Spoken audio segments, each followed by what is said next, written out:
ಒಬ್ಬ ಪುತ್ರನ ರಕ್ಷಣೆ ಮಾಡುವುದು ಪ್ರತಿ ಪಿತನ ಧರ್ಮವಾಗಿದೆ ಮತ್ತು ಒಬ್ಬ ಪಿತನನ್ನು ಅವನ ಪುತ್ರನ ರಕ್ಷಣೆ ಮಾಡದಂತೆ ತಡೆಯುವಿರ ಮೂರ್ಖರೇ.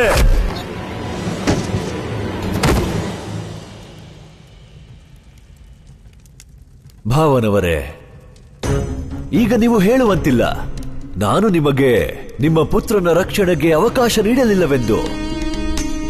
ತೆಗೆದುಕೋ, ಮಾಡು ಕಂಸನ ಹತ್ಯೆ, ಕಾಪಾಡು ನಿನ್ನ ಪುತ್ರನನ್ನು.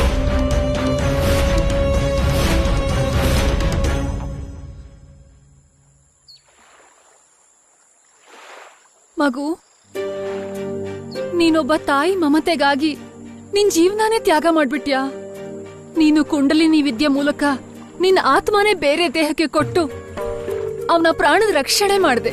ನೀನ್ ಚಿಕ್ಕವನಾದ್ರೂ ನೀನ್ ಮಾಡಿರೋ ಕೆಲ್ಸ ಬಹಳ ಶ್ರೇಷ್ಠವಾದದ್ದು. ಇನ್ನು ನಿನ್ಗೆ ಎಚ್ಚರವಾಗ್ಲಿ ಮಗು.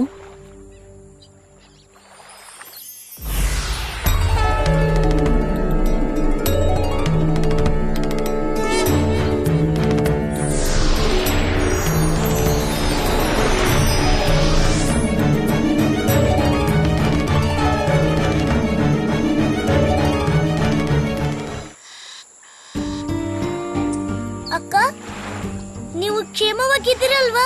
ಹೌದು ಮಗು, ನಾ ಪೂರ್ತಿ ಕ್ಷೇಮವಾಗಿದ್ದೀನಿ. ಆದ್ರೆ ಅಕ್ಕ, ನಿಮ್ಮ ಪುತ್ರ ಅವನು ಕ್ಷೇಮವಾಗಿದ್ದಾನೆ. ಆದ್ರೆ ಅವನ್ ಎಲ್ಲಿದ್ದಾನೆ? ಅವನ್ ಎಲ್ಲೂ ಕಾಣಿಸ್ತಾನೆ ಇಲ್ವಲ್ಲ? ಮಗು, ಅವನ್ ನಿಜವಾಗ್ಲೂ ಅಲ್ಲಿ ಇರ್ಲೇ ಇಲ್ಲ. ಅಂದ್ರೆ ಅಂದ್ರೆ ನನ್ಗೆ ಅರ್ಥ ಆಗ್ಲಿಲ್ಲ.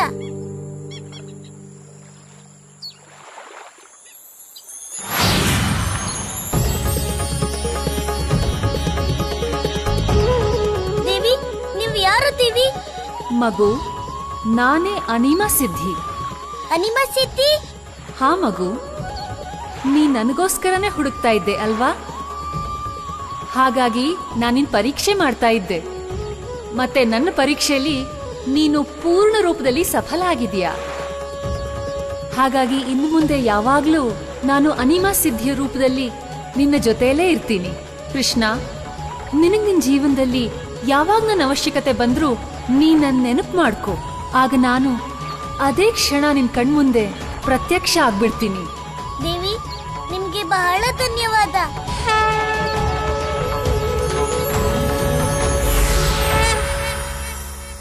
ಗುರುದೇವ ಹೇಳಿದ್ದಾಗೇನೆ ನಾನು ಅನಿಮಾ ಸಿದ್ಧಿ ಪಡ್ಕೊಂಡಿದ್ದಾಯ್ತು. ಕಂಸ ಅಲ್ಲೇನಾದ್ರೂ ಅನರ್ಥ ಮಾಡೋ ಮೊದ್ಲು ನಾನು ಆದಷ್ಟು ಬೇಗ ಅವನನ್ನ ತಡಿಲೇಬೇಕು.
ಏನಿದು ಭಾವನವರೇ? ತಮ್ಮ ಪತ್ನಿಯ ಸೋದರನ ಜನರಿಗೆ ಯಾರಾದರೂ ಹೀಗೆ ದಂಡಿಸುತ್ತಾರೆಯೇ ಹೇಳಿ? ಅಯ್ಯೋ ಅಳಿಯ, ಯಾಕೆ ಸಮಯ ನಷ್ಟ ಮಾಡುತ್ತಿರುವೆ? ನಿನಗೇನನ್ನಿಸುತ್ತಿದೆ? 3 ಲೋಕಗಳ ಮೇಲೆ ದೃಷ್ಟಿ ಇಡುವ ಆ ವಿಷ್ಣು ಇಲ್ಲಿಯವರೆಗೆ ಸುಮ್ಮನಿರುವನೆ? ಅಯ್ಯೋ ಅಳಿಯ, ಆ ನಾರಾಯಣ ಏನಾದರೂ ನಿನಗೆ ಅಡ್ಡಿ ಸೃಷ್ಟಿಸುವ ಮೊದಲು ಅಂತ್ಯಗೊಳಿಸುವ ಅವನ ಅವತಾರವನ್ನು.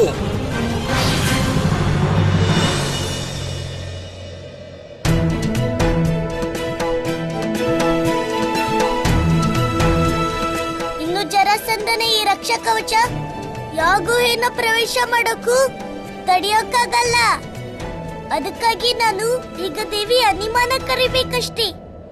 ದೇವಿ ಅನಿಮಾ, ಪ್ರಕಟವಾಗಿದ್ದೀವಿ ಅನಿಮ. ನಾನ್ ನಿಮ್ಮನ್ನ ಕರೀತಿದ್ದೀನಿ.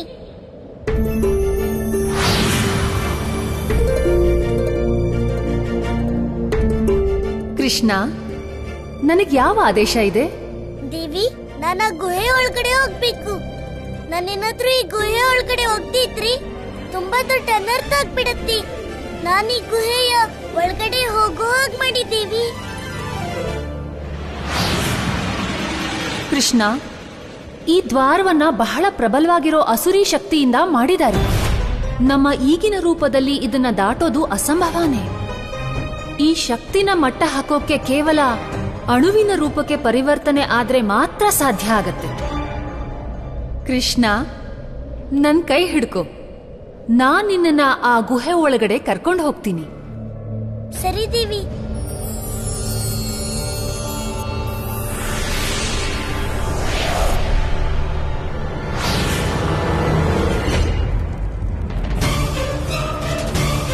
ಬೇಡ. ಇಷ್ಟೊಂದು ಬಲ?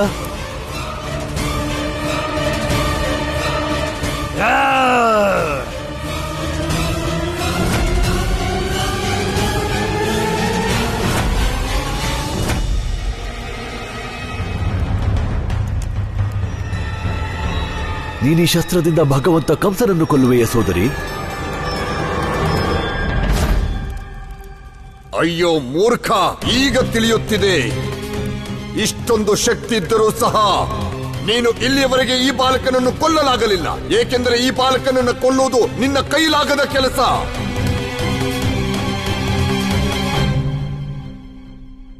ಅಳಿಯ, ನಿನ್ನ ಜೀವನದ ಶತ್ರುವಿನ ಅಂತ್ಯ ಮಾಡಲು ಈಗ ನಾನೇ ನಿನ್ನ ಅತೀತವನ್ನ ಪ್ರವೇಶ ಮಾಡಬೇಕು. ನಾನು ಬರುತ್ತಿದ್ದೇನೆ ಅಳಿಯ.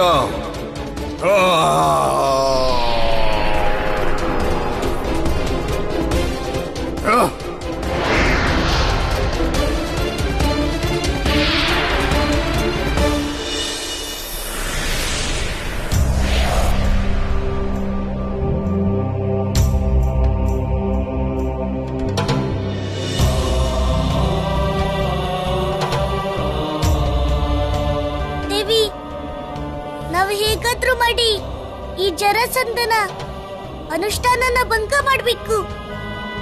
ಕಂಸ ಮತ್ತೆ ಜರಾಸಂಧನಿಗೆ ಅತೀತದಿಂದ ಇಲ್ಲಿಗೆ ಬರೋ ಹಾಗೆ ಮಾಡ್ಬೇಕು. ಕೃಷ್ಣ, ಇಬ್ರು ಈಗ ಆಳವಾದ ಧ್ಯಾನದಲ್ಲಿದ್ದಾರೆ. ಅಲ್ಲದೆ ಈ ಅನುಷ್ಠಾನನ ಭಂಗ ಮಾಡೋದಕ್ಕೆ ಒಂದೇ ಮಾರ್ಗ ಇದೆ.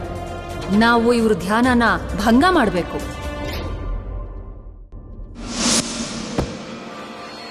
ಆಗಲಿ ಸೋದರಿ, ನೀನು ನಿನ್ನ ಇಚ್ಛೆ ಪೂರ್ತಿಗೊಳಿಸು. ಅಂತ್ಯ ಮಾಡು ನಿನ್ನ ಈ ಅಧರ್ಮಿ ಸೋದರನನ್ನು.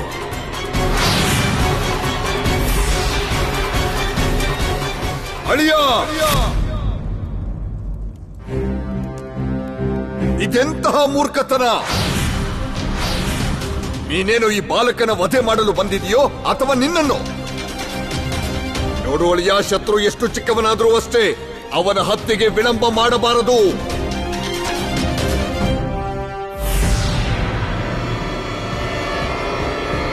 ಬೇಡ.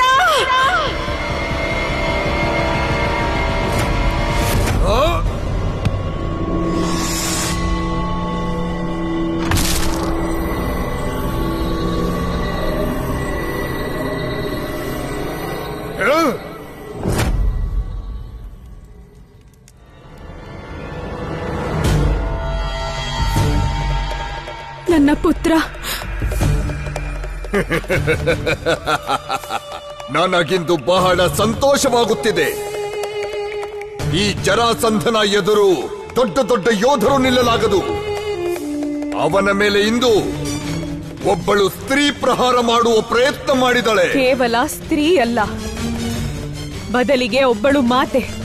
ಮಾತೆ? ಅಳಿಯ, ಇವಳು ನನ್ನನ್ನಲ್ಲ, ನಮ್ಮ ಬಹುಮೂಲ್ಯ ಸಮಯವನ್ನ ನಷ್ಟ ಮಾಡುವ ಪ್ರಯತ್ನ ಮಾಡುತ್ತಿದ್ದಾಳೆ.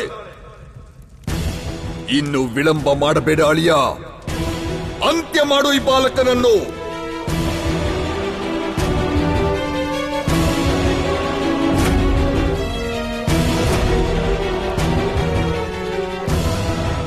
ಕಂಸ ಮಾವ, ನಿಮ್ಗೆ ನಿಮ್ಮ ಅಳಿಯನ್ ಬಗ್ಗೆ ಗೊತ್ತಿಲ್ಲ.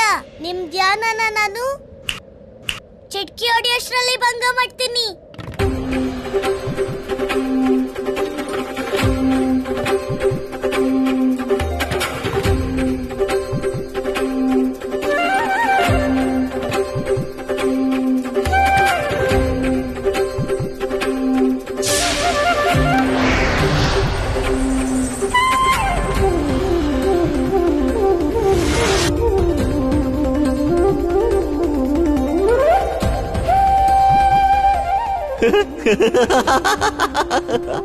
ಯಾರದು ಯಾರದು ನನ್ನ ಕಿವಿಯಲ್ಲಿ? ಯಾರದು?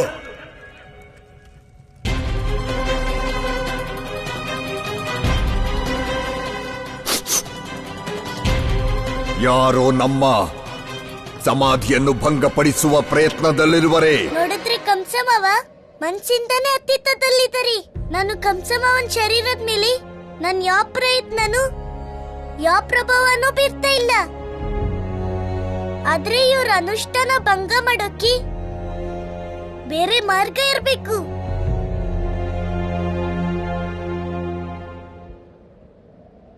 ಹಾ, ಅಮ್ಮ ಹೇಳ್ತಾಳೆ ಈ ಮನುಷ್ಯನ್ ಜೀವ ಅವನ್ ಶ್ವಾಸದ ಮೇಲೆ ನಿಂತಿರೋದು.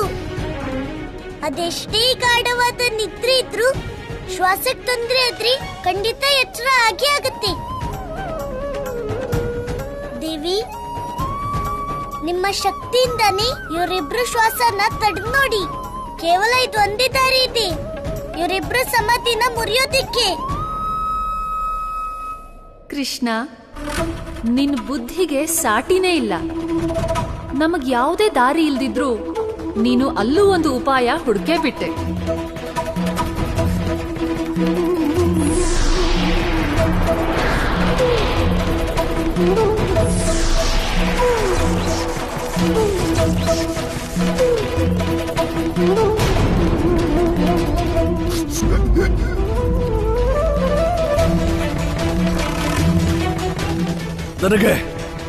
ನನಗೆ ಉಸಿರಾಡಲಾಗುತ್ತಿಲ್ಲ ಮಾವನವರೇ. ನಾನು ಹೇಳಿದಿನಲ್ಲ ಕಂಸ, ಶೀಘ್ರವಾಗಿ ಮುಗಿಸು. ಈ ವಿಷ್ಣು ಶಾಂತವಾಗಿ ಕುಳಿತಿರುವುದಿಲ್ಲ. ಅವಂಚಕ ಈ ಬಾರಿ ನನ್ನನ್ನು ತಡೆಯಲಾರ. ಬೇಡ ಕಂಸ, ಬಿಟ್ಬಿಡು. ಈ ಬಾಲಕನ ಹತ್ಯೆ ನಾನು ಮಾಡಿಯೇ ಮಾಡುವೆ. ಅಳಿಯ, ಈ ಬಾಲಕ ಸಾಯುವನೋ ಇಲ್ಲವೋ, ಆದರೆ ನಾವು ಮೊದಲೇ ಸಾಯುತ್ತೇವೆ. ಹೊರಡು ಇಲ್ಲಿಂದ, ಬೇಗ ನಡಿ.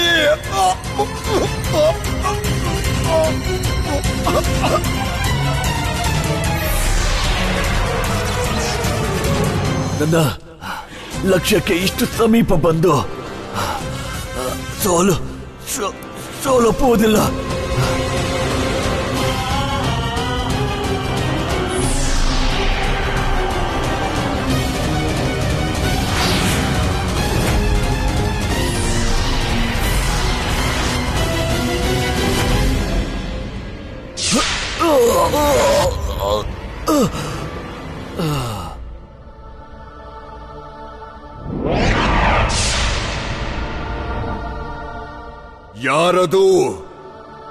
ಯಾರದು ತನ್ನ ಮೃತ್ಯುವನ್ನ ಆಮಂತ್ರಿಸಿದವರು? ಯಾರು ನನ್ನ ಕಾಲ ಅನುಷ್ಠಾನವನ್ನು ಭಂಗ ಮಾಡಿದವರು? ದೇವಿ, ಕಂಸ ಮತ್ತೆ ಜರಾಸಂಧ ಅತೀತದಿಂದ ವರ್ತಮಾನಕ್ಕೆ ಬಂದಿದ್ದಾರೆ. ಈಗ ನಮ್ ಕೆಲ್ಸ ಪೂರ್ತಿ ಆಯ್ತು ದೇವಿ. ನಾವೀಗ ಹೊರಡಬೇಕು.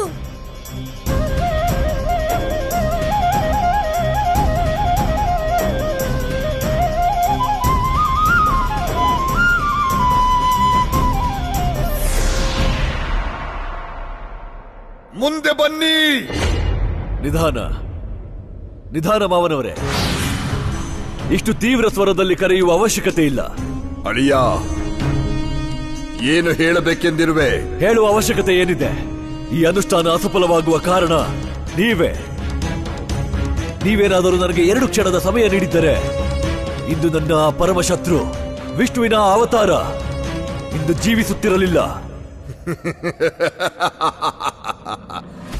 ಅಳಿಯ, ನಿನಗೆ ಇಷ್ಟು ದುಸ್ಸಾಹಸ? ತಿರುಗಿ ನಿನ್ನ ಜೀವದಾತನಿಗೆ ಅಪವಾದ.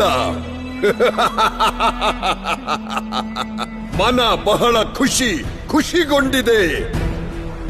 ಅಯ್ಯೋ ಮೂರ್ಖ, ಒಮ್ಮೆ ನೀನು ಅತೀತದಲ್ಲಿ ಒಂದು ಕ್ಷಣವಿದ್ದರು ಆಗ ಇಲ್ಲಿ ನೀನಲ್ಲ ನಿನ್ನ ಶವ ಬೀಳುತ್ತಿತ್ತು. ಜರಾಸಂಧ! ಅಯ್ಯೋ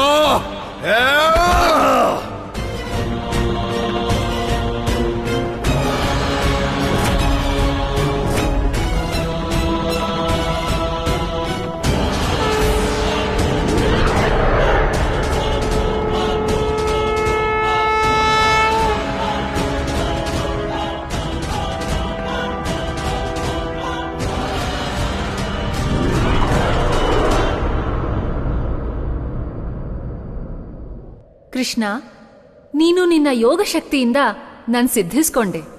ಇನ್ನು ನಾನು ಸಿದ್ಧಿ ರೂಪದಲ್ಲಿ ಯಾವತ್ತಿದ್ರೂ ನಿನ್ ಜೊತೆ ಇರ್ತೀನಿ. ಮತ್ತೇನಾದ್ರೂ ಅಗತ್ಯ ಇದ್ರೆ ಸದಾ ನಿನ್ಗೆ ಸಹಾಯನೂ ಮಾಡ್ತೀನಿ. ದೇವಿ, ನನ್ಗೆ ಸಂತೋಷ ಆಗಿದೆ. ಈ ಅಷ್ಟಸಿದ್ಧಿಗಳಲ್ಲಿ ಮೊದಲನೇ ಸಿದ್ಧಿಯ ಆಶೀರ್ವಾದ ಸದಾ ನನ್ ಮೇಲಿರುತ್ತೆ. ನಿಮ್ಗೆ ಧನ್ಯವಾದ ದೇವಿ.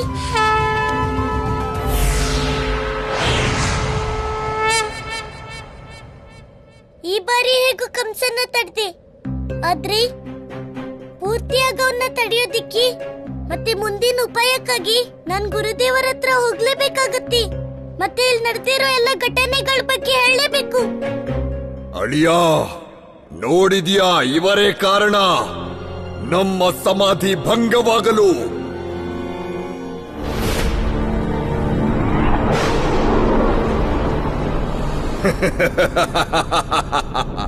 ಕಾಲ, ಹೇ ಕಾಲ, ನಾನು ಕಾಲ ವಿಜೇತ ಜರಾಸಂಧ. ನಾನು ಭೂತ, ವರ್ತಮಾನ ಮತ್ತು ಭವಿಷ್ಯದ ಯಾವ ಕಾಲಕ್ಕಾದರೂ ಹೋಗಿ ಬರಬಲ್ಲೆ. ಜರಾಸಂಧ, ನೀನು ಬ್ರಹ್ಮದೇವನ ವರದಾನವನ್ನು ದುರುಪಯೋಗಪಡಿಸಿಕೊಂಡಿದ್ದೀಯಾ? ನೀನು ಈ ವಿಶೇಷ ಶಕ್ತಿಯ ಪ್ರಯೋಗವನ್ನು ಮಾನವೀಯತೆಯ ವಿನಾಶಕ್ಕೆ ಬಳಸಿದೆ. ಆದ್ದರಿಂದ ನಾನು ಕಾಲ ನಿನ್ನ ಶಕ್ತಿಗಳನ್ನು ಈಗಲೇ ಈ ಕ್ಷಣದಿಂದಲೇ ಹಿಂದೆ ಪಡೆಯುತ್ತಿದ್ದೇನೆ. ಇನ್ನು ನಿನಗೆ ಈ ಕಾಲನ ದ್ವಾರ ಶಾಶ್ವತವಾಗಿ ಮುಚ್ಚಲ್ಪಡುತ್ತದೆ ಜರಾಸಂಧ. ಹೇ ಕಾಲ, ನಾನು ಕಾಲ ವಿಜೇತ ಜರಾಸಂಧ. ನಾನು ಪುನಃ ನಿನ್ನನ್ನು ಜಯಿಸುತ್ತೇನೆ.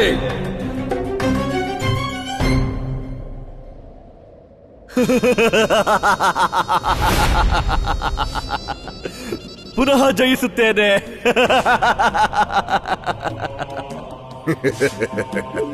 ಅಳಿಯ, ನೀನು ನನ್ನ ಅಪಹಾಸ್ಯ ಮಾಡುವಿಯಾ? ನಿನಗೆ ಈ ಜರಾಸಂಧನ ಬಲ ಪೌರುಷದ ಮೇಲೆ ಸಂದೇಹವೇ? ನಿಮ್ಮ ಅಪಹಾಸ್ಯ ಮಾಡುತ್ತಿಲ್ಲ. ಆ ವಂಚಕ ವಿಷ್ಣುವಿನ ವಂಚನೆಗೆ ನಗುತ್ತಿದ್ದೇನೆ. ಅಲ್ಲ, ನೀವು ಇಲ್ಲಿ ನನ್ನ ಸಹಾಯ ಮಾಡಲೆಂದು ಬಂದಿದ್ದೀರಿ, ಆದರೆ ನಿಮ್ಮದೇ ಶಕ್ತಿ ಕಳೆದುಕೊಂಡಿರಿ. ಅಳಿಯ, ವಿಷ್ಣು ನನ್ನ ಶಕ್ತಿ ಕಸಿದಿಲ್ಲ.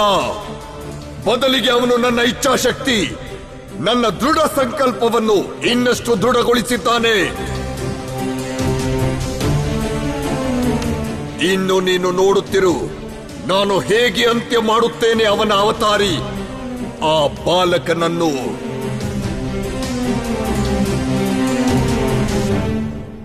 ಕಾಕಚೇಷ್ಟ ಬಕೋದ್ಯಾನಂ ತ್ವಾನನಿದ್ರಾ ಅಲ್ಪಹಾರಿ ಗೃಹತ್ಯಾಗಿ ವಿದ್ಯಾರ್ಥಿ ಪಂಚಲಕ್ಷಣಂ. ಬಾಯಿ ಪಾಠ ಮಾಡ್ತಾ ಇರಿ, ನಾನೀಗ ಬರ್ತೇನೆ. ಕಾಕಚೇಷ್ಟ ಬಕೋದ್ಯಾನಂ ಅಲ್ಪಹಾರಿ. ಒಪ್ಕೊಂಡೆ ಅಣ್ಣ. ಇಡೀ ದಿನದಲ್ಲಿ ಅರ್ಧ ಶ್ಲೋಕ ಬಾಯ್ಪಾಠ ಮಾಡ್ಬಿಟ್ಟೆ.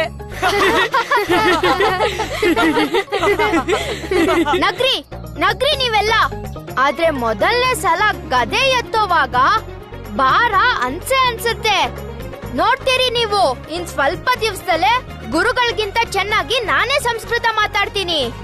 ಅಣ್ಣ, ಓದೋದು ಬರೆಯೋದು ಸರಿ, ಆದ್ರೆ ಹೊಟ್ಟೆಗೆ ಏನ್ ಮಾಡೋದು? ಬೆಳಗ್ಗೆಯಿಂದ ನಾನು ಒಂದ್ ಲಾಡು ಕೂಡ ತಿಂದಿಲ್ಲ. ನಡೀರಿ, ನಾವ್ ಮೊದ್ಲು ಕಾಡಿಗೆ ಹೋಗಿ ಏನಾದ್ರೂ ತಿನ್ನಕ್ ಸಿಗುತ್ತಾ ಅಂತ ನೋಡೋಣ. ಹಾ, ಬನ್ನಿ ಬನ್ನಿ ಹೋಗೋಣ.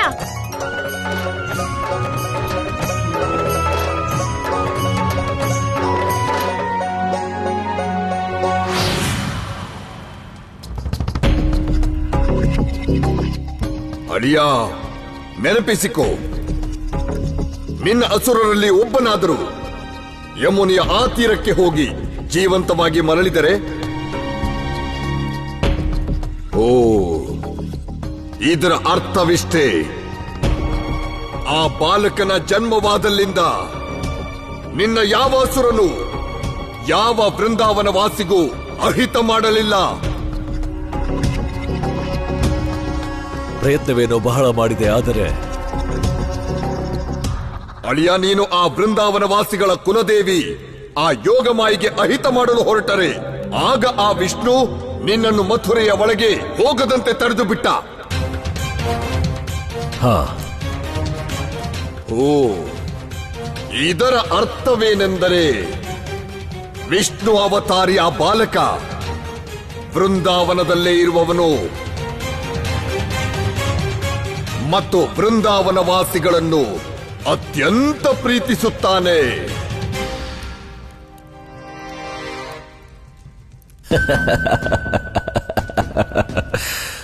ಮನ ಖುಷಿ ಖುಷಿ ಖುಷಿಗೊಂಡಿತು. ಈ ವಯಸ್ಸಿನಲ್ಲೂ ಎಂತಹ ಹೊಸ ಮಾತು ಹೇಳಿದಿರಿ ನೀವು ಮಾವನವರೇ. ಅಯ್ಯೋ ಅಳಿಯ, ಇದರಲ್ಲಿ ಹೊಸ ವಿಷಯವಿದೆ. ಇಲ್ಲಿಯವರೆಗೆ ನೀನು ಅವನ ಬಳಿಗೆ ಹೋಗುತ್ತಿದ್ದೆ, ಆದರೆ ಈಗ ಆ ಬಾಲಕ ಸ್ವತಃ ನಡೆದು ನಿನ್ನಲ್ಲಿಗೆ ಬರುತ್ತಾನೆ.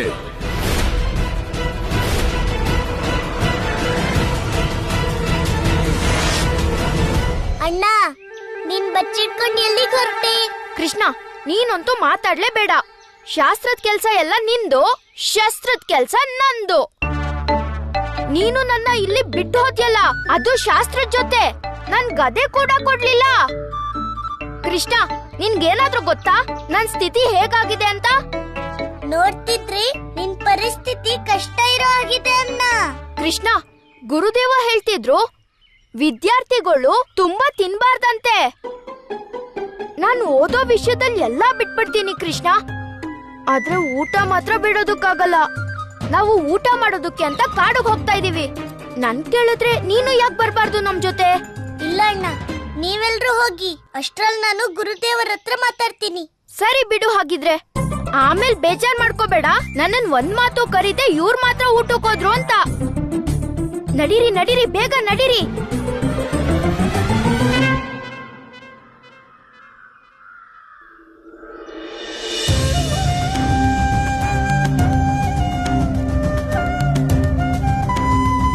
ಪ್ರಣಾಮ ಗುರುದೇವ.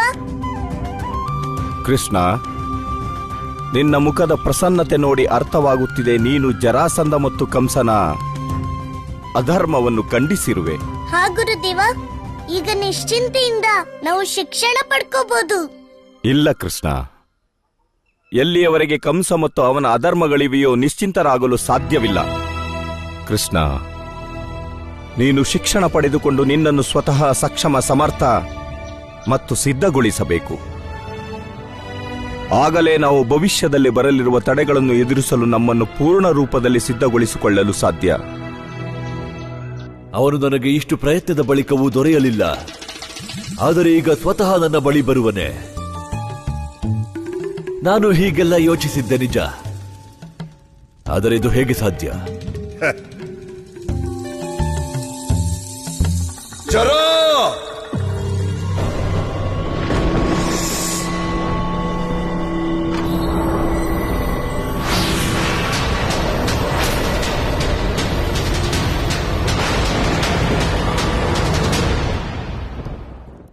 ಅಮ್ಮ, ಅಪ್ಪ, ಅಮ್ಮ, ಅಪ್ಪ, ಅಮ್ಮ, ಬಂದು ನೋಡಮ್ಮ, ನಾನು ಗುರುಕುಲದಿಂದ ಮನೆಗ್ ಬಂದೆ. ಬಾರಮ್ಮ, ಬೆಣ್ಣೆ ಕೊಡು. ತುಂಬಾ ತುಂಬಾ ಹಸು ಆಗ್ತಿದೆ ನನ್ಗೆ. ಗೊತ್ತಿದ್ಯಮ್ಮ, ಗುರುಕುಲದಲ್ಲಿ ಜ್ಞಾನ ಬೇಕಾದಷ್ಟಿದೆ, ಆದ್ರೆ ಬೆಣ್ಣೆ ಸ್ವಲ್ಪನೂ ಇಲ್ಲ. ಅಮ್ಮ, ಅಪ್ಪ, ಆದ್ರೂ ನಾನು ಪೂರ್ತಿ ದಿನ ಓದ್ಕೊಂಡ್ಬಂದೆ. ಗೊತ್ತಿದ್ಯಾ ಅಮ್ಮ, ಅಣ್ಣಂಗಂತೂ ಎಷ್ಟು ಹಸು ಆಯ್ತಂದ್ರೆ ಅವನು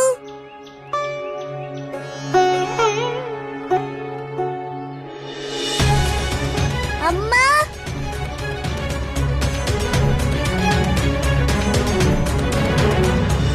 ನಾನು ಆಗಿಂದ ಕರಿತಿದ್ದೀನಿ, ಆದ್ರೆ ಇಲ್ಲಿ ಯಾರಿಗೂ ಕೂಡ ನನ್ ಮಾತ್ ಕೇಳ್ತಿಲ್ಲ. ಅಮ್ಮ,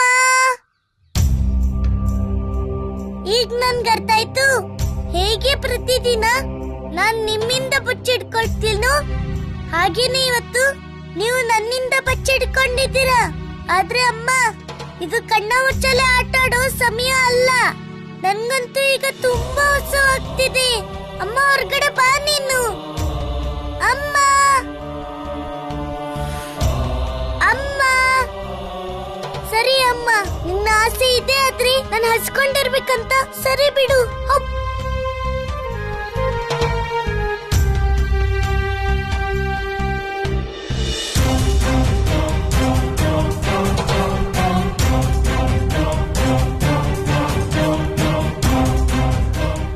ಈಗ ಬರ್ತಾಳೆ ಅಮ್ಮ, ಓಡ್ತಾ ಓಡ್ತಾ ನನ್ಗೆ ಬೆಣ್ಣೆ ತಿನ್ಸಕ್ಕೆ. ಅಮ್ಮ, ಬೇಗ ಬಾ ಅಮ್ಮ, ನನ್ಗಿನ್ನೂ ಕಾಯಕ್ಕಾಗೋದಿಲ್ಲ.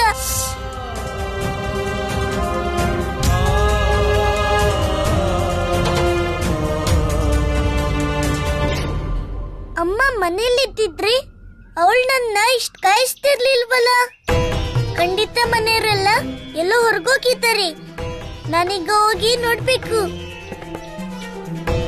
ಅಮ್ಮ, ಅಪ್ಪ, ಅಮ್ಮ, ಅಪ್ಪ, ಎಲ್ಲಿದ್ದೀರ ನೀವೆಲ್ಲ? ಅಮ್ಮ, ಇಲ್ಲಂತೂ ಯಾವ ಗೋಪಿನೂ ಕಾಣಿಸ್ತಿಲ್ವಲ್ಲ. ಅವ್ರ ಹತ್ರನಾದ್ರೂ ಅಪ್ಪ ಅಮ್ಮನ ಬಗ್ಗೆ ಕೇಳ್ಬೋತಿತ್ತು. ಈ ವೃಂದಾವನ ಇವತ್ತು ಖಾಲಿ ಖಾಲಿಯಾಗಿ ಕಾಣಿಸ್ತಿದೆ.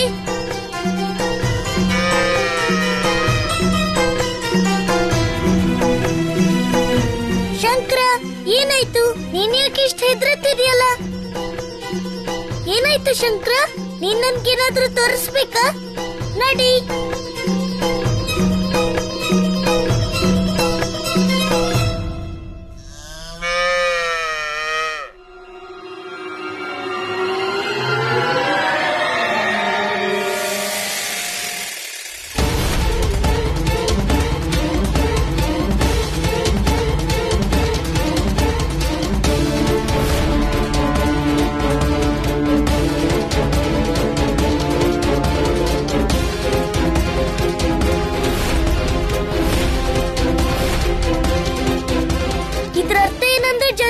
ಕಷ್ಟದಲ್ಲಿದೆ. ಅಮ್ಮ, ಅಪ್ಪ. ಕೃಷ್ಣ,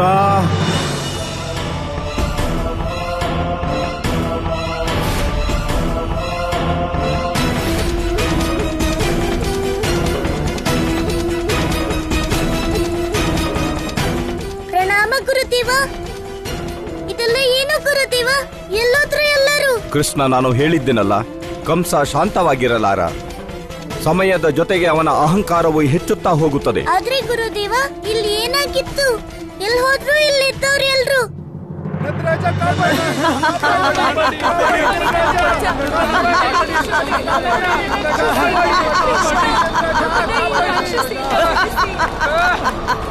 ರಾಕ್ಷಸಿ, ಬಿಡು ನಮ್ಮನ್ನ. ಈ ಸುಡೋ ಹಿಡಿತದಿಂದ ನಮ್ಮನ್ನ ಬಿಡು.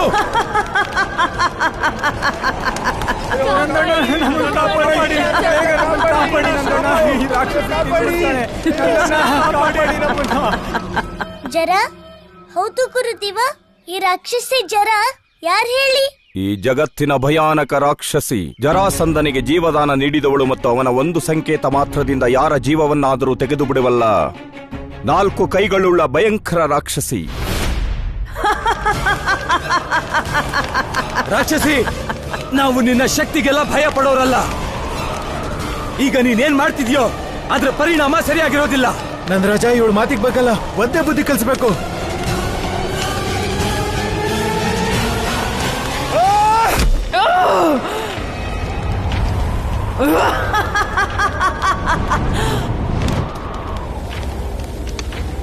ಜರ ಜೀವಂತವಾಗಿರಲಿ ಅಲ್ಲ, ಯಾವ ಬೃಂದಾವನ ವಾಸಿಯು ಸಾಯುವಂತಿಲ್ಲ.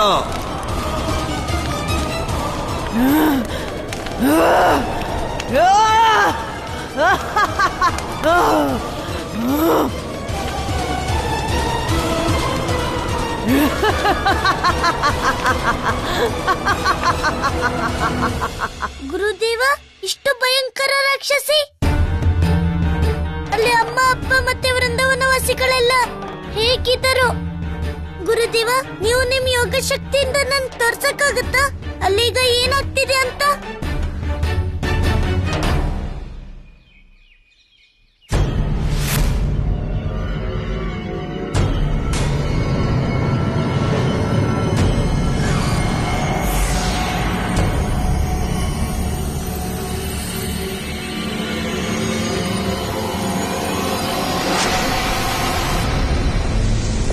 ಕಾಪಾಡಿ ಕಾಪಾಡಿ ನನ್ನ ರಾಜ, ಕಾಪಾಡಿ ಕಾಪಾಡಿ ಕಾಪಾಡಿ ಕಾಪಾಡಿ ಕಾಪಾಡಿ ನಂದಣ್ಣ, ಕಾಪಾಡಿ ಕಾಪಾಡಿ ಕಾಪಾಡಿ ಕಾಪಾಡಿ ನಂದರಾಜ, ಕಾಪಾಡಿ ಕಾಪಾಡಿ. ಯಶೋದೆ, ಕಂಸ ಈ ಅಧರ್ಮಕ್ಕೆಲ್ಲ ಬೆಲೆ ಕಟ್ಟಲೇಬೇಕು. ನಂದಣ್ಣ, ಕಂಸ ಅವನ ಅಧರ್ಮದ ಬೆಲೆ ನಿಧಾನವಾಗಿ ಕಟ್ತಾನೆ. ಆದ್ರೆ ಈಗಂತೂ ನಮ್ಮ ಮೃತ್ಯು ಸ್ಪಷ್ಟವಾಗಿ ಕಾಣ್ತಿದೆ.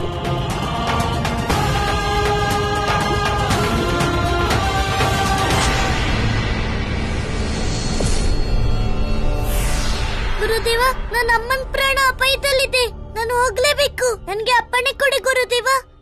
ಕೃಷ್ಣ, ನಿಲ್ಲು.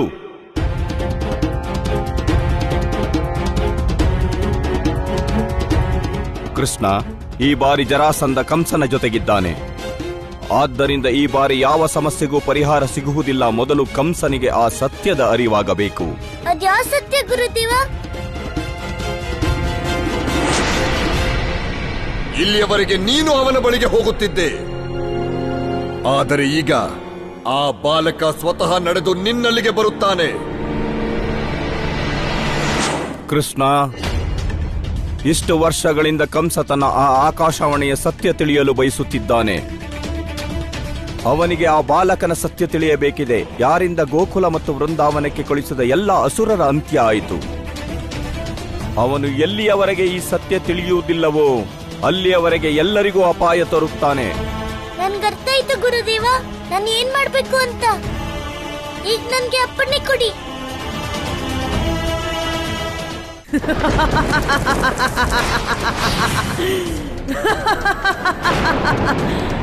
ಮಹಾರಾಜ ಜರಾಸಂಧ, ಇಲ್ಲಿ ನೋಡಿ, ಕರ್ಕೊಂಡ್ ಬಂದಿದ್ದೀನಿ ವೃಂದಾವನದವ್ರನ್ನ.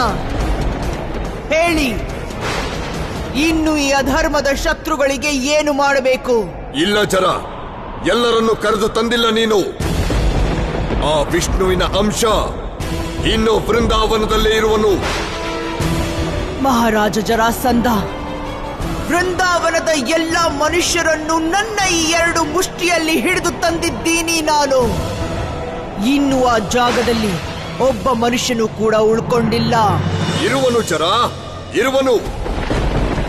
ಯಾರಿಗಾಗಿ ನಾನು ಈ ಉಪಾಯ ಮಾಡಿದೆನೋ ಈಗ ಕೇವಲ ಅವನಷ್ಟೇ ಉಳಿದಿದ್ದಾನೆ. ಆದರೆ ಅವನು ಬರಲೇಬೇಕು ತನ್ನ ಪ್ರಿಯ ಜನರನ್ನು ಕಾಪಾಡಲು. ಈಗ ಅವನಿಲ್ಲಿಗೆ ಬರಲೇಬೇಕು. ಹೋಗು ಜರ, ಮಥುರೆಯ ದ್ವಾರದಲ್ಲಿ ನಿಂತಿರು. ಆದರೆ ನೆನಪಿರಲಿ, ನನ್ನ ಅಳಿಯನಿಗೆ ಮೃತ್ಯುವಿನ ಭಯ ಹುಟ್ಟಿಸಿದವನು ಆ ವಿಷ್ಣುವಿನ ಅವತಾರ ಇನ್ನು ಜೀವಂತವಾಗಿ ಇರಲೇಬಾರದು. ಮತ್ತು ಆ ನಂತರದಲ್ಲಿ ಆಗುವನು ಜರಾಸಂಧನ ಅಳಿಯ, ಸಂಪೂರ್ಣ ಸೃಷ್ಟಿಯ ವಿಧಾತ.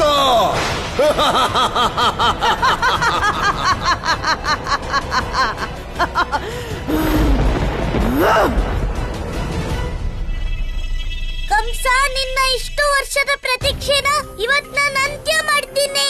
ನಿನ್ಗೆ ಸತ್ಯ ತಿಳಿಬೇಕಾಗಿದೆ ಅಲ್ವಾ? ಸರಿ, ಹಾಗಾದ್ರೆ ನಾನ್ ಹೇಳ್ತೀನಿ ನಿನ್ಗೆ ಸತ್ಯನ. ನಾನ್ ಬರ್ತಿದ್ದೀನಿ ಕಂಸ, ನಿನ್ನ ಎಲ್ಲ ಪ್ರಶ್ನೆಗೂ ಉತ್ತರ ಕೊಡೋದಿಕ್ಕೆ. ನಾರಾಯಣ ನಾರಾಯಣ, ಇದೇನು ಅನರ್ಥವಾಗುತ್ತಿದೆ ಪ್ರಭು?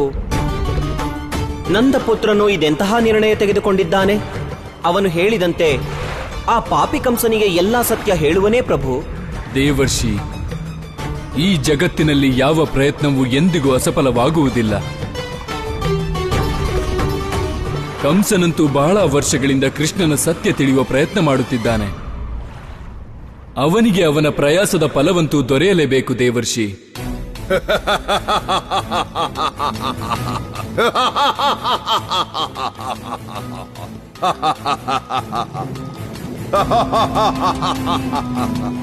ಮೃತ್ಯುನೊಂದಿಗೆ ಸಂಘರ್ಷದಲ್ಲಿರುವ ಪತಿ, ಸತ್ಯವನ್ನು ಮುಚ್ಚಿಡುವ ಧರ್ಮದ ನಾಯಕ ಮತ್ತವನ ಎಲ್ಲಾ ಸಹಾಯಕರು ಮೃತ್ಯುವಿಗೆ ಹೆದರುತ್ತಾ ಎಷ್ಟು ಸುಂದರವಾಗಿ ಕಾಣುತ್ತೀರಿ.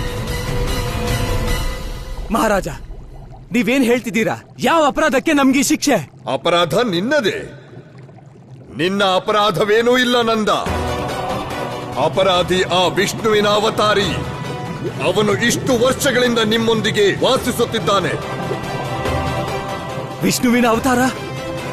ಮಹಾರಾಜ, ನಿಮ್ಗೆ ಖಂಡಿತ ಏನೋ ಭ್ರಮೆ ಆಗಿದೆ. ನಂದ, ಇಂದು ಎಲ್ಲ ಭ್ರಮೆ ಸಮಾಪ್ತವಾಗಲಿದೆ ಮತ್ತು ಉಳಿಯುವುದು ಕೇವಲ ಮತ್ತು ಕೇವಲ ಶುದ್ಧ ಸತ್ಯ.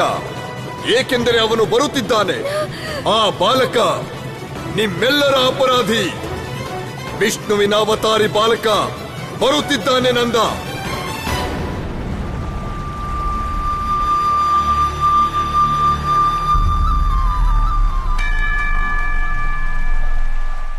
ಆದರೆ ನೀವೆಲ್ಲ ಸ್ವಲ್ಪವೂ ಚಿಂತಿಸಬೇಡಿ. ಆ ಬಾಲಕನಂತೂ ನಿಮ್ಮನ್ನು ಸಾಯಲು ಬಿಡುವುದಿಲ್ಲ ಮತ್ತು ನಾನು ನಿಮ್ಮನ್ನು ಬದುಕಲು ಬಿಡುವುದಿಲ್ಲ. ಆದರೆ ಆ ಬಾಲಕ ಇಲ್ಲಿ ಬರುವವರೆಗೆ ನೀವೆಲ್ಲ ಈ ಸುಂದರ ಸಂಘರ್ಷವನ್ನು ಮಾಡುತ್ತಲೇ ಇರಬೇಕು.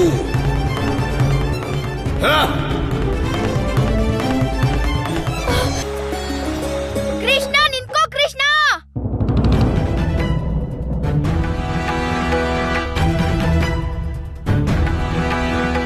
ಅಣ್ಣ, ಇಲ್ಲಿ ನಿಂತ್ಕೊಳ್ಳೋಕೀಗ ಸಮಯ ಇಲ್ಲ. ಕೃಷ್ಣ, ನನಗ್ ಗೊತ್ತಾಯ್ತು. ಗುರುದೇವ ನನ್ಗೆ ಎಲ್ಲಾ ಹೇಳಿದ್ರು. ನೀನೇನು ಚಿಂತೆ ಮಾಡ್ಬೇಡ. ಬಲರಾಮ ಇರೋವಾಗ ವೃಂದಾವನದ ಜನರಿಗೆ ಯಾವ ಅಪಾಯನೂ ಬರೋದಿಲ್ಲ. ನಡಿ ಕೃಷ್ಣ, ಇವತ್ತು ಆ ಕಂಸನ್ಗೆ ಅವನ್ ಸತ್ಯ ಏನು ಅಂತ ತೋರಿಸ್ತೀನಿ. ನಡಿ. ಬಾ ಅಣ್ಣ.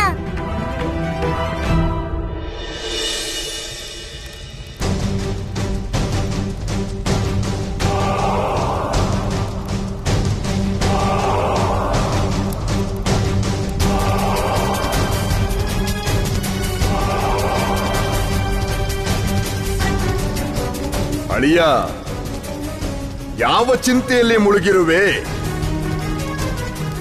ತಡೆಯಲಾಗದ ಪ್ರತೀಕ್ಷೆಯಲ್ಲಿರುವೆ ಮಾವ. ಆ ವಂಚಕ ವಿಷ್ಣುವಿನ ಅವತಾರದ ಪ್ರತೀಕ್ಷೆ. ನಾನು ವೃಂದಾವನ ವಾಸಿಗಳನ್ನು ಬಂಧಿಸಿದ್ದಾಯ್ತು.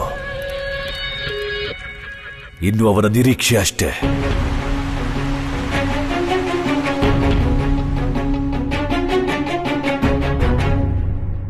ಅಯ್ಯೋ ಅಳಿಯ, ಆ ವಂಚಕ ಭಕ್ತವತ್ಸಲ, ಭಕ್ತರ ಪಾಲಕ ಅವನು. ಭಕ್ತರ ರಕ್ಷಣೆಗಾಗಿ ಅವನು ಈ ಅವತಾರವೆತ್ತಿದ್ದಾನೆ. ನೀನು ನಿಶ್ಚಿಂತನಾಗಿರುವ ಅಳಿಯ. ತನ್ನ ಪ್ರಿಯ ಜನರ ರಕ್ಷಣೆಗೆ ಅವನು ಖಂಡಿತ ಬರುತ್ತಾನೆ ಮತ್ತು ನಮ್ಮ ಕೈಗಳಲ್ಲಿ ಅವನ ಹತ್ಯೆ ನಿಶ್ಚಿತ. ಪಿತಾಶ್ರೀ, ನೀವು ನಿಮ್ಮ ಪುತ್ರಿಯರ ಸೌಭಾಗ್ಯ ರಕ್ಷಿಸುವ ಪ್ರಯತ್ನದಲ್ಲಿದ್ದೀರಿ. ಆದರೆ ನಿಮ್ಮ ಪುತ್ರಿಯರ ಜೀವನದ ಒಂದೇ ಉದ್ದೇಶ ಕಂಸನ ಮೃತ್ಯು.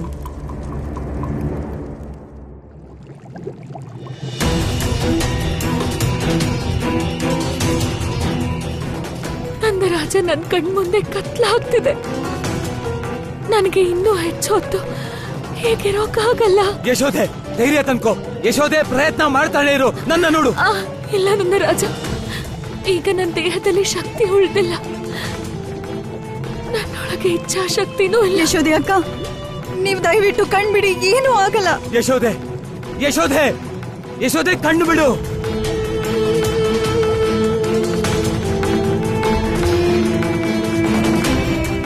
ನೀನ್ ನಮ್ಮ ಅಮ್ಮನ್ಗೆ ಎಷ್ಟು ಕಷ್ಟ ಕೊಟ್ಟಿದ್ಯೋ ಇವತ್ತದಕ್ಕೆಲ್ಲ ನಾನ್ ನಿನ್ಗೆ ಶಿಕ್ಷೆ ಕೊಡ್ತೀನಿ. ಯಶೋದಿ ಅಕ್ಕ, ನೀವು ಕಣ್ ಬಿಡೋ ಪ್ರಯತ್ನ ಮಾಡಿ ಅಕ್ಕ. ನಂದ್ರಾಣಿ,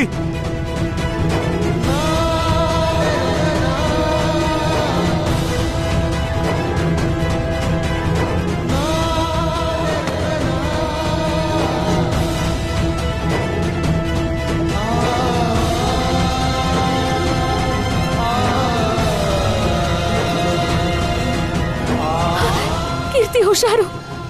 ಗೆಳೆಯ ಗಂಟನ್ನ ಬಿಚ್ಚೋ ಪ್ರಯತ್ನ ಮಾಡು. ಹಾ ಸರಿ. ಕೀರ್ತಿ ನಿನ್ಗೇನಾಗಿಲ್ಲ ಅಲ್ಲ? ನೀನ್ ಹುಷಾರಾಗಿದ್ಯಾ ಅಲ್ವಾ? ಕೀರ್ತಿ ಹೇಳು, ಕಂದ ಎಲ್ಲಿದ್ದಾನೆ? ಅಕ್ಕ, ನಾವಿಲ್ಲಿ ಎಷ್ಟೇ ಅಪಾಯದಲ್ಲಿದ್ರು ಗುರುಕುಲದಲ್ಲಿ ಇರೋದ್ರಿಂದ ನಮ್ಮ ಮಕ್ಕಳೆಲ್ಲ ಸಂಪೂರ್ಣ ಸುರಕ್ಷಿತವಾಗಿದ್ದಾರೆ. ಕೀರ್ತಿ, ಯಶೋದತ್ಗೆ ಬೇಗ ಹೊರಡೋಣ. ಇಲ್ಲಿಗೆ ಯಾರಾದ್ರೂ ಬರೋದಕ್ಕೂ ಮೊದಲು ನಾವಿಲ್ಲಿಂದ ಹೋಗ್ಬೋದು. ಬೇಗ ಬನ್ನಿ ಬನ್ನಿ ಬನ್ನಿ ಬನ್ನಿ ಬನ್ನಿ. ಕೃಷ್ಣ, ಈ ಕಂಸ ಕೊಡೋ ತೊಂದ್ರೆಗಳಿಂದ ನನ್ಗಂತೂ ಸಾಕಾಗೋಗಿದೆ. ಇವತ್ ನೀನ್ ನನ್ನ ತಡಿಬೇಡ. ಇವತ್ ಈ ತೊಂದ್ರೆನ ಬೇರ್ ಸಮೇತ ಕಿತ್ತಾಕ್ತೀನಿ. ಅಣ್ಣ, ಕೋಪದಲ್ಲಿ ನಮ್ಮ ಉದ್ದೇಶನ ಮರೆಯಕ್ ಹೋಗ್ಬಾರ್ದು. ಮತ್ತೆ ನಮ್ಮ ಮೊದಲನೇ ಉದ್ದೇಶ ವೃಂದಾವನ ಜನರ ರಕ್ಷಣೆ ಮಾಡೋದು. ಸರಿ ಕೃಷ್ಣ, ಆದ್ರೆ ಅದಾದ್ಮೇಲಂತೂ ನಾನು ಕಂಸನ್ನ ಜೀವಂತಗೊಳಿಸೋದಿಲ್ಲ. ಸರಿ ಅಣ್ಣ, ನಡಿ. ನಡೀರಿ.